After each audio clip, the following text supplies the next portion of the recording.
साहेब काय सांगाल, आज आपण बिबट्याचं वेषांतर करून राज्यभरात बिबट्यांच्या हल्ल्याने नागरिक त्रस्त आहेत. काय आपण नेमकी वेशभूषा करून सांगू इच्छिता आणि लोकांच्या बिबट्याचा आवाज देखील वाढतोय. माझी बोला सोनावणे आमदार थांब रे मास्क काढला तर चालेल. सरस सोनावणे सर बोला आता. हा व्यवस्थित दिसतात. मी आपल्याला सांगू इच्छितो की आता हिवाळी अधिवेशन नागपूर चालू आहे आणि नागपूरच्या 10 किलोमीटरच्या रेडियस मध्ये आता आज सकाळी एक तुम्हाला कल्पना आहे की आज एकाला त्या ठिकाणी बेशुद्धीचं इंजेक्शन देऊन त्या बिबट्याला आत्ताच जेरबंद केलंय. या गोष्टीला 1 तास तो झालेला नाही. जर हिवाळी अधिवेशन आणि ह्या ठिकाणी नागपूरला जर 10 किलोमीटरच्या अंतरावर बिबट्या आल्या तर याचा अर्थ संपूर्ण राज्यामध्ये आज जवळजवळ 9 ते 10 हजार बिबट्याची संख्या झालेली आहे. आणि जुन्नर तालुक्यामध्ये 55 लोक गेल्या 3 महिन्यामध्ये मेले.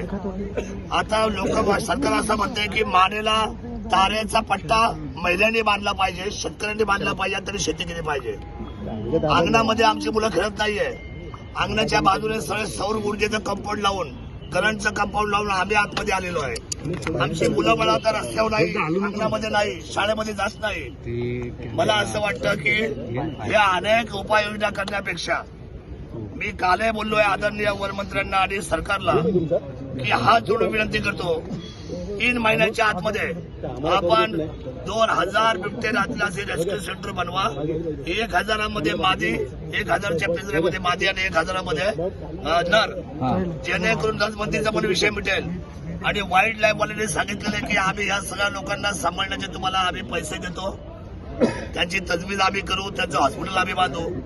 तातडीने शासनाने हे अधिवेशन संपायच्या अगोदर कुठल्याही परिस्थितीमध्ये 2 रेस्क्यू सेंटर, एक जुन्नर तालुक्यामध्ये आणि एक अहिल्यानगरमध्ये बनवावं, जेणेकरून हे आता इथून पुढे बिबटे हे तुम्हाला ट्रॅप करून त्याला बेशुद्ध करून त्याची आपल्याला एक आपण काय होतं त्याला ब्लू स्टार ऑपरेशन, आपल्याला अतिशय मायक्रो ऑपरेशन करावं लागेल आणि ह्या लोकांना उचलून तुम्हाला जेरबंद करावं लागेल, त्यांना तिथे बसून खायला घाला. आज तुम्ही म्हणता की शेळ्या सोडणार, शेळ्या सोडून होणार नाही. त्या शेळ्या मुळात हे लोक जंगलातच राहत नाही. ही लोक जी राहतात ही सर्व राहतात उसाच्या आणि आमच्या घराजवळ. जंगलाचा प्रश्नच राहत नाहीये. त्यामुळे ही काय तज्ञ लोकांचे आदरणीय मंत्री महोदय जे सल्ले देतात त्या सर्व सचिवांना माझी विनंती आहे, आपण मुंबईमध्ये राहता, फ्लॅटमध्ये राहता, आपण सिक्युरिटीमध्ये राहता, तुम्हाला ग्रामीणची अवस्था माहीत नाही, तुम्हाला जनतेची अडचण माहीत नाही. 3-3 वर्ष, 3-3 महिन्याचं बाळ, 4-4 वर्षाचं बाळ, 6-6 वर्षाची बाळं, आता महिला भगिनी शेती करताना या सकाळ दुपार संध्याकाळ बरं आता दिवसा पण हल्ले व्हायला लागलेत. आज दिवसा माणसं बाहेर पडले तर त्यांच्या डायरेक्ट अंग येतो.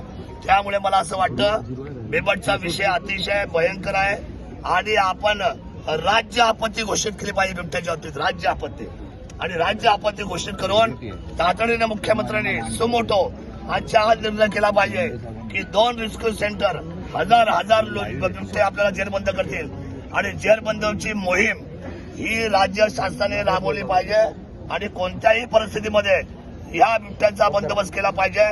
इथून पुढे एक सुद्धा बळी सर्वसामान्य शेतकऱ्यांचा आम जनतेला मान्य नाही. आणि जर असा एक जरी बळी इथून जात असेल तर मला असं वाटतं की आपण सगळे जबाबदार आहे, सरकार जबाबदार आहे. जसं प्राणी महत्वाचा आहे, एक तर आम्ही जंगलात जात नाही, तो जंगलातला प्राणी आता आमच्याकडे राहायला आलेला आहे. त्यामुळे आम्ही फॉल्टेड नाही, फॉल्टेड आता तो प्राणी आहे. एक तर त्याला इतके पिल्ल होतात, तो माणसाच्या असलेल्या प्रजातीमधला आहे. त्याला खरं तर वर्ल्ड वाईड मध्ये कसं काय त्याला 1 नंबर मध्ये घेतलाय, तो खरं तर मी तुम्हाला सांगतो शेड्यूल 2 मध्ये जायला पाहिजे. हा शेड्यूल 1चा नाहीच. त्यामुळे आज फार मोठ्या संख्येने बिबट्याचा वावर होतोय, हल्ले होत आहेत, माणसं मरतायत, लहान मुलं मरतायत. मी मनापासून माझ्या मायबाप सरकारला विनंती करतो, एकनाथजी शिंदे साहेब तिथे तातडीने आले होते, त्यानंतर वनमंत्री आले होते. माझी विनंती आहे, बाकी काय उपाययोजना आणि भरपूर पैसा सरकारचा घालवण्यापेक्षा आणि प्रत्येक माणसाला 25 लाख रुपये देण्यापेक्षा माणूसच जाणार नाही याची काळजी तुम्ही घ्या. शासनाचा योग्य अशा ठिकाणी पैशाचा वापर करा. आणि माझी विनंती पुन्हा एकदा मुख्यमंत्री आणि वनमंत्र्यांना आहे, आजच्या आज सुमोटो आपण कुठलाही मागे पुढे कारण न देता तातडीने फॉरेस्टच्या लँड सुद्धा अवेलेबल आहे, जुन्नरच्या आमच्या कुरण खानापूरला जवळजवळ 48 हेक्टर जागा, ज्याच्या तुम्ही 1000 रेस्क्यू सेंटरच्या बनवू शकता आणि 1000 रेस्क्यू सेंटर तुम्ही आईला नगरला बनवू शकता. जागा मुबलक आहे, कामाला सुरुवात करा आणि 90 दिवसाच्या आतमध्ये एकही बिबट्या महाराष्ट्रामध्ये फिरणार नाही याची दखल मात्र आदरणीय मुख्यमंत्री आणि वनमंत्र्यांना घ्यावी लागेल. ही आग्रहाची विनंती आपल्या सर्व चॅनलच्या माध्यमातून माझ्या पत्रकार बांधवांना मी धन्यवाद देतो. अतिशय संवेदनशील विषयावर हा मुद्दा राज्य पातळीचा आहे आणि राज्य तुम्ही खरं तर त्या ठिकाणी सोनाने घोषित करा. सोनाने साहेब, मंत्र्यांनी नसबंदी संदर्भात आश्वासन दिलेलं आहे. मंत्र्यांनी नसबंदी संदर्भात आश्वासन दिलं होतं. त्याचबरोबर ती जी बिबट वस्ती आहे त्या ठिकाणी भिंत बांधण्याचं देखील आश्वासन दिलेलं आहे. यातून काय मार्ग निघेल? मी आपल्याला सांगतो, हे मार्ग फोल झालेले आहेत. आम्ही गेले 20 वर्ष हा लढा लढतोय. 2014ला मी बोललो होतो की बिबट वाढणार आहे. 10 वर्षापूर्वी कोणी याचा मनाव घेतलेला नाही. त्याची प्रजनन शक्ती मी त्यावेळेला बोललो होतो. मला त्यावेळेला माहित होतं की लांब पल्ल्याचा हा सगळ्यात मोठा धोका आहे. शासन त्यावेळेला मनाव घेतलेला नाही. त्यावेळेला बिबट सफारी मी मागितली होती. बिबट सफारीमध्ये 25 ते 30 फक्त बिबट्या बसतात, पण आता हजारोच्या संख्येने झाल्यामुळे मला असं वाटतं गाडगिळ साहेबांना कदाचित ही गोष्ट माहीत नसावी. सर्वसामान्य माणसाचं जीवन धोक्यात आलंय. शेत्या आमच्या आता उजाड झालेल्या आहेत आणि कुठलाही शेतकरी काम करायला मागत नाही. जीवाच्या भीतीने दिवसा हल्ले होतात, सायंकाळी हल्ले होतात, रात्री हल्ले होतात, पहाटे हल्ले होतात. या भिंती बांधणं, शेळ्या सोडणं या उपाययोजना होऊ शकत नाही. नसबंदी करण्याच्या पेक्षा यांची आपली ताकद वाया घालवण्यापेक्षा 2 रेस्क्यू सेंटर उभे करा.